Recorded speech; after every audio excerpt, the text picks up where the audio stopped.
Terima kasih Pak Hussein. Assalamualaikum warahmatullahi wabarakatuh. Jadi Bapak Ibu, kami akan menjelaskan mengenai Asset Jakarta ini, sensus pengelola mobile asset. Jadi yang pertama itu kita harus login sebagai pelaksana. Pelaksana ini sebagai dia role-nya itu tugas input. Jadi dia yang akan menginput datanya. Tuh. Nah, jadi yang pertama login dulu sebagai pelaksana dengan menggunakan NRK.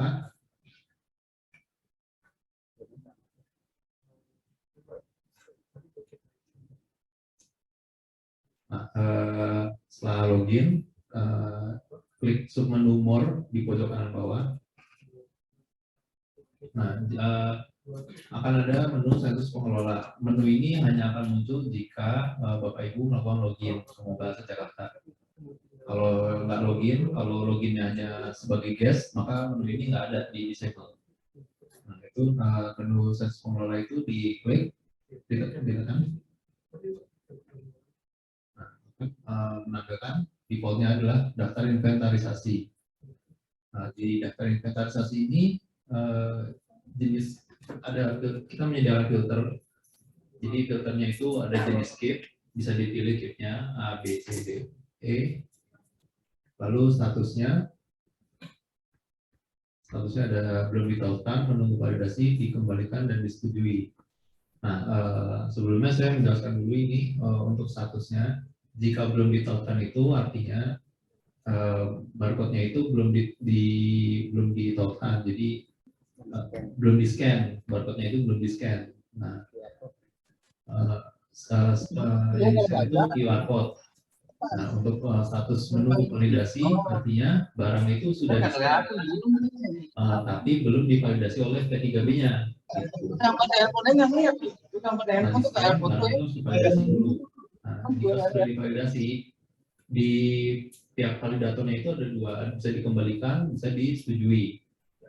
Jadi di sini ada status dikembalikan. Jika dikembalikan artinya P3B itu mengembalikan data scan yang data QR code yang sudah di scan itu ke pelaksana untuk di scan kembali dan diisi kembali formnya. Jadi kalau statusnya dikembalikan itu harus dikerjakan lagi. Nah, kalau misalkan statusnya disetujui, artinya P3B-nya sudah menyetujui data yang sudah diinput oleh pelaksana. Lalu di sini juga ada kolom pencarian, bisa dicari berdasarkan kode barang atau nama barang atau alamat. Lalu juga ada menampilkan jumlah data. Nah, ini kita contoh. Jika kita menuliskan pejaten, maka dia akan memunculkan data yang mengandung kalimat jaten. Gitu. Oke. Sama di bawahnya ini ada list daftar barang dengan statusnya, ada yang dikembalikan, ada yang menunggu validasi, ada yang belum ditautkan, ada yang disetujui. Nah, yang dikerjakan itu adalah yang belum ditautkan dan dikembalikan. Tapi yang pertama kita kerjakan dulu yang belum ditautkan dulu. Kita ambil contoh KIPA, karena KIPA ini isian kolomnya paling banyak dan paling lengkap. Setelah diklik belum ditautkan, dia langsung menuju scan. Langsung di scan aja kodenya, barcode-nya, QR code-nya. Kalau belum ditautkan akan muncul informasi seperti ini, QR code belum tertautkan. Tuh. Selanjutnya diklik update data barang. Nah, akan muncul form detail inventarisasi. Yang di sini ada 4 halaman. Jadi yang pertama itu informasinya adalah data barang, ada kode barang, register barang, nama barang dan sebagainya. Itu yang paling atas itu hanya bisa dilihat di view aja. Lalu digeser ke bawah, dia ada kesesuaian alamat, ada sesuai dan tidak sesuai. Kalau misalkan alamatnya tidak sesuai, coba diklik, maka akan muncul field yang harus diisi. Pertama dari provinsi, terus kota, kecamatan, kelurahan, jalan, nomor, RT RW. Kalau kode pos ini udah auto generate. Lalu bawahnya lagi. Nah, setelah mengisi kesesuaian alamat, isi kondisi keberadaan, ada dan tidak ditemukan. Harus dipilih salah satu. Kalau misalkan dipilih ada, maka dia harus memilih juga kondisinya gimana, baik, rusak ringan, atau rusak berat. Setelah memilih kondisi, di foto, harus upload foto. Kalau misalkan tidak upload foto, dia nggak bisa lanjut ke tahap berikutnya. Akan ada notifnya.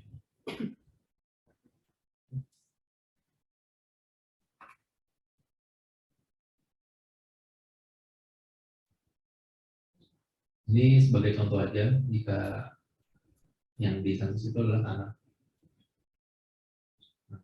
Kalau misalkan fotonya diupload, namun kondisi barangnya juga tidak diisi, yang di atasnya kan ada pilihan baik, rusak ringan, rusak berat, itu juga tidak bisa lanjut ke tahap berikutnya. Jadi pastikan semua filenya harus diisi, kecuali jika pilihannya tidak ditemukan, itu dia tidak disediakan pilihan lain untuk mengisi. Oke, berikutnya halaman pertama selesai. Lanjut ke halaman kedua, ini pengamanan aset. Di sini ada 3, ada papan pelang aset, pagar batas, dan patok aset. Yang pertama, papan pelang aset dulu, diisi ada atau tidak ada. Sama seperti sebelumnya, jika ada, maka akan ada pilihan baik, rusak ringan, rusak berat, dan upload foto.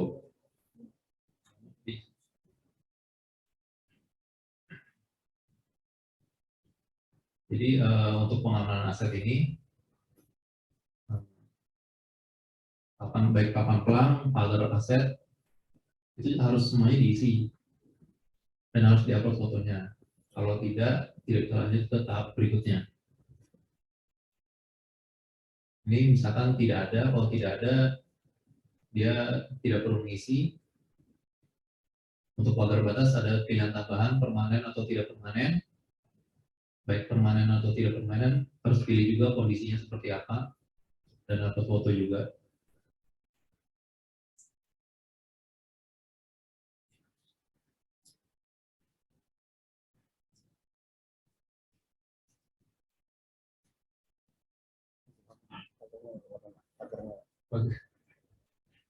Nah, coba diambil foto pagarnya. Nah, ini contoh aja Bu, Bapak Ibu.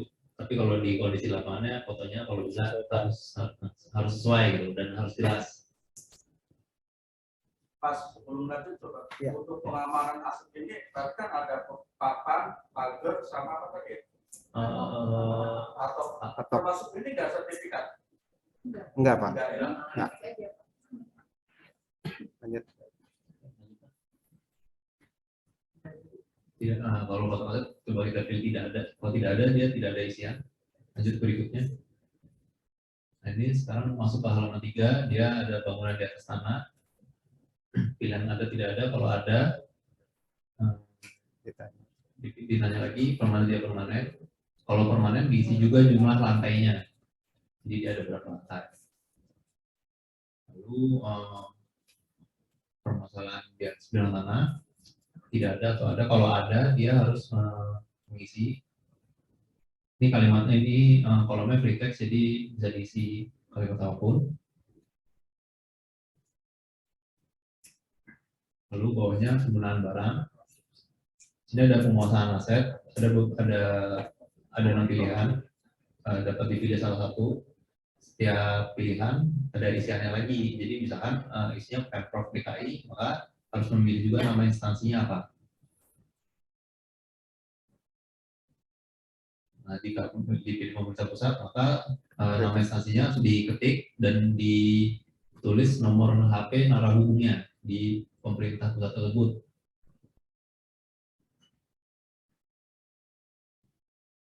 Lalu pemerintah daerah lainnya juga, mitra kerjasama juga. Untuk mitra kerjasama ditambahkan alamat korespondensi.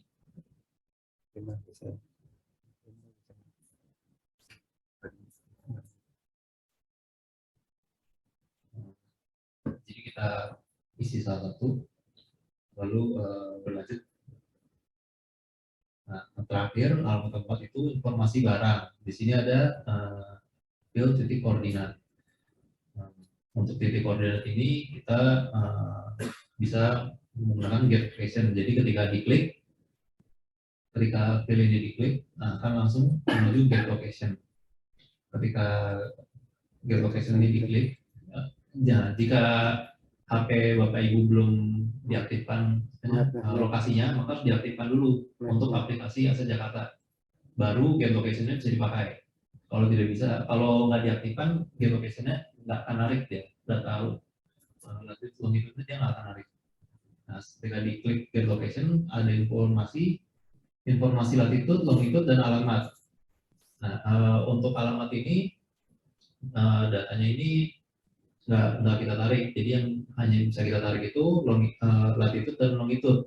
Alamat ini hanya memberikan informasi saja di mana ada meng-get location tersebut. Tuh. Dan untuk informasi get location ini hanya menarik data di titik Anda berdiri. Gitu. Jadi kalau misalkan saya sekarang di sini, saya mau menitik tanah di Jakarta Utara, misalkan saya juga bisa nitik secara manual. Tidak, kalau di aplikasi lain, contoh kayak Gojek itu kan bisa ya. Nah kalau ini nggak bisa, karena ini gratis.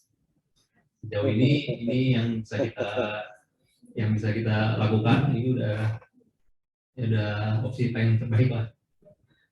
Cuma untuk get location ini juga harus dipastikan kalau itu lokasinya tepat, karena takutnya kalau misalkan GPS di handphone Bapak Ibu itu error, kemungkinan besar ketika Anda klik ke location, latitude longitude-nya error gitu. Jadi dia bisa di lokasi yang lain, padahal Bapak Ibu berdiri di lokasi yang harusnya di titik itu nggak tepat gitu, jadi nggak tepat.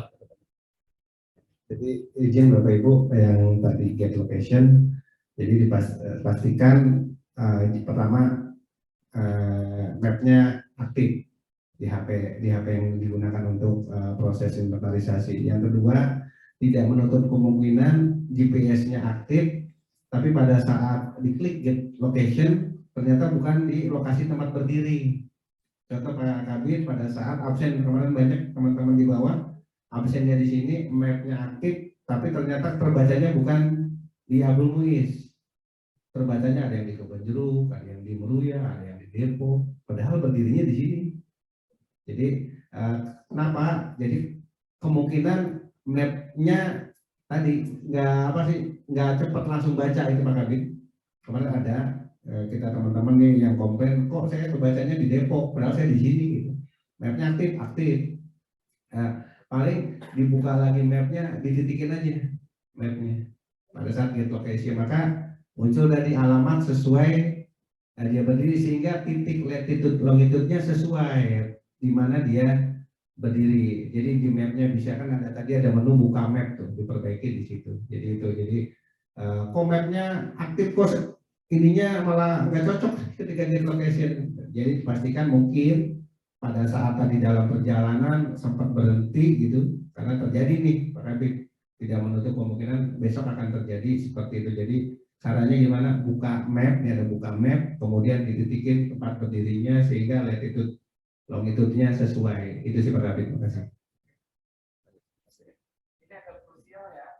Iya Pak. Kalau ini salah bisa jadi salah mana-mana gitu. Salah tadi tempatnya Pak, lokasinya iya. Jadi salah. Jadi agak krusial, makanya perlu ada. Lanjut, jika sudah get location, simpan koordinat. Selanjutnya upload foto satelit. Upload foto satelit ini tidak bisa difasilitasi langsung di mobile asset. Jadi untuk foto satelit harus difoto dulu, ambil dari Maps, dari Maps di HP Bapak Ibu.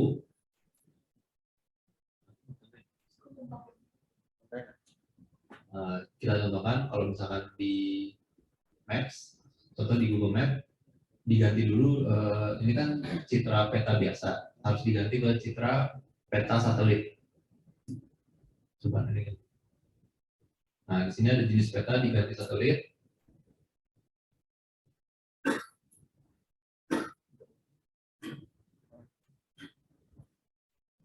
Oke, sudah menunjukkan citra satelitnya. Nah, ini disimpan di galeri di screenshot, baru bisa diupload ke mobile asset. Jadi untuk foto satelit ini nggak secara langsung dari sini, tapi melalui Gmaps.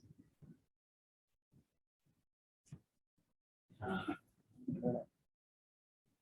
untuk alasan privasi kita nggak bisa bikin uploadnya, tapi kira-kira seperti itu cara upload dari galeri. Ini sebagai contoh aja. Tapi nanti yang diupload di foto satelit ini yang tadi, yang ambilnya dari galeri foto yang udah di capture itu.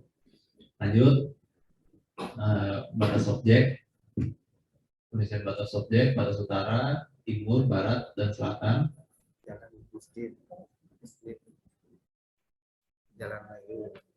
Misalkan pengisiannya misalkan ada masjid, ada jalan, rumah warga, sawah. Lalu dipilih batas depannya di sisi sebelah mana. Oke, lanjut aksesibilitas, ini diisi lebar jalan di depan objeknya berapa. Untuk aksesibilitas ini hanya bisa diisi dengan angka. Jadi lebar jalannya berapa meter di depannya, jarak strategis juga, ke fasilitas ibadah berapa meter dari objek, fasilitas kesehatan juga, pendidikan juga.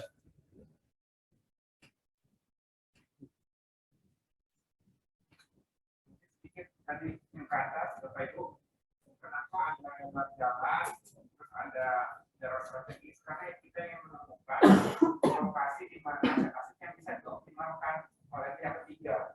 Karena kita memahami bahwa aset pengelola ini kan selama ini kan belum teroptimalisasi secara baik. Dengan adanya informasi dari Bapak Ibu, lebar 3 meter, lebar 6 meter, kita udah berpikir, oh kalau 6 meter jalan berarti dapat dioptimalisasi, logika yang bisa kita kembangkan dari situ. Makanya itu penting juga untuk tersampaikan di dalam sensus ini. Lanjut, pengisian perjanjian kerjasama. Ini diisi bentuk kerjasama, peruntukan sewa, proses dikerjasamakan. Nanti untuk kesesuaian perjanjian kerjasama ini akan dimunculkan datanya dari fase pembukuan. Jadi bentuk kerjasama di fase pembukuan apa, kita akan munculkan di mobile asset ini. Jadi itu bisa digunakan untuk informasi apakah sudah sesuai atau belum. Jika tidak sesuai, maka ada field yang harus diisi. Lanjut.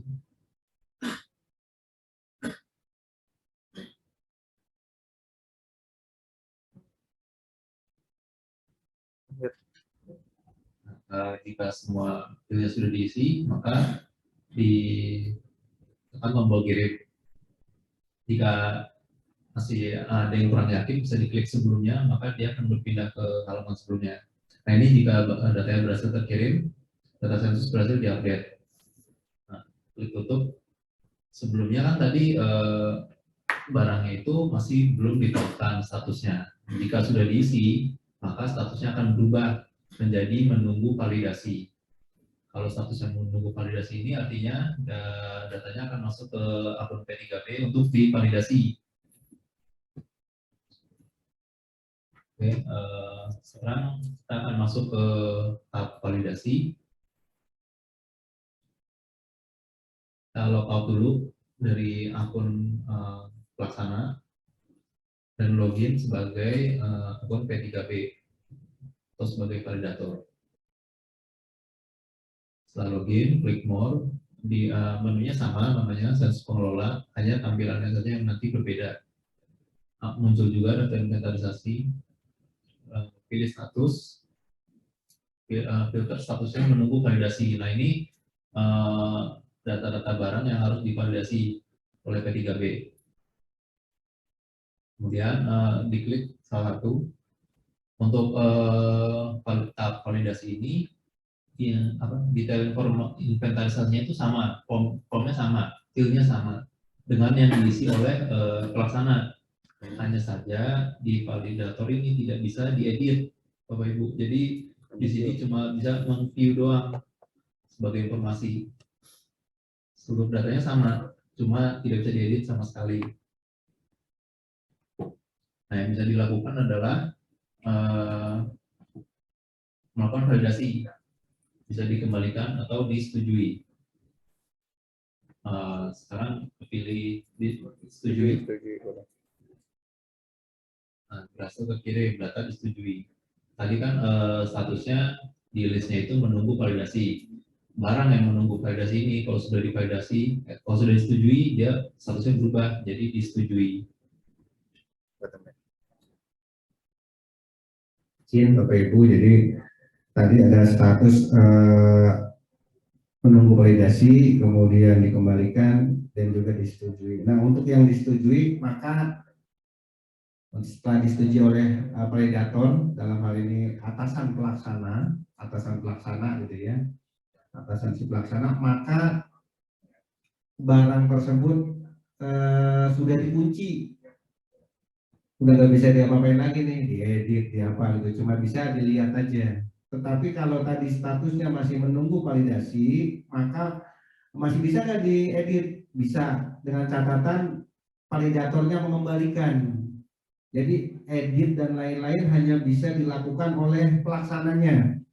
Jadi kembalikan itu ada yang keliru, dikembalikan. Baru bisa edit, kemudian diajukan kembali, dikirim lagi.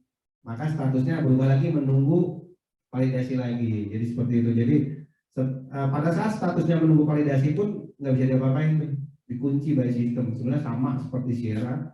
Kalau sudah disetujui dan izin Bu Yusi, Pak Kabit, tidak ada validasi ya, tidak ada validasi karena ini via mobil Pak. Jadi dipastikan memang harus benar gitu, harus benar sehingga tidak ada lagi tadi yang namanya validasi. Karena nanti berpengaruh juga kepada persentase berapa yang sudah dikerjakan dari berapa jumlah yang harus dikerjakan. Seperti itu Pak Kabit, terima kasih.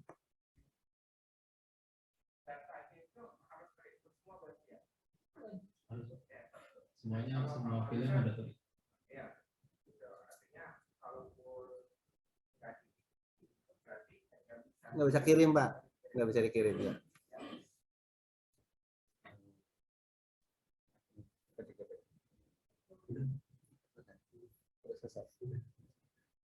Ya, jadi akun P3P tadi hanya memvalidasi, tentunya sebelum divalidasi diverifikasi dulu kebenaran isian dari pelaksana yang melakukan pemantauan Pak Kabit. Jadi tadi disampaikan oleh Bu Yusi, nanti kami menunggu nih untuk akun pelaksananya siapa di wilayah mana, kemudian P3B-nya atasan si pelaksananya juga sama buat melakukan itu. Bisa lebih dari satu ya Mas Anda? Enggak. Untuk pelaksananya.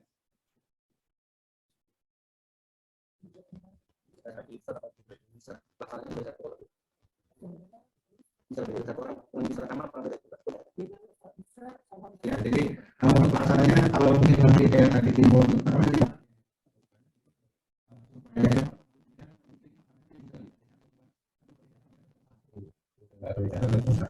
bisa ya seperti itu. Misalnya kita melihat sehingga waktu yang mungkin tadi disampaikan yang paling banyak dari kami sendiri itu.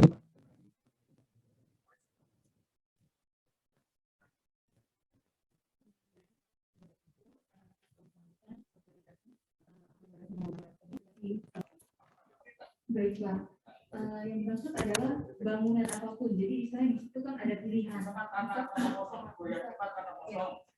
Bisa, iya baik Pak.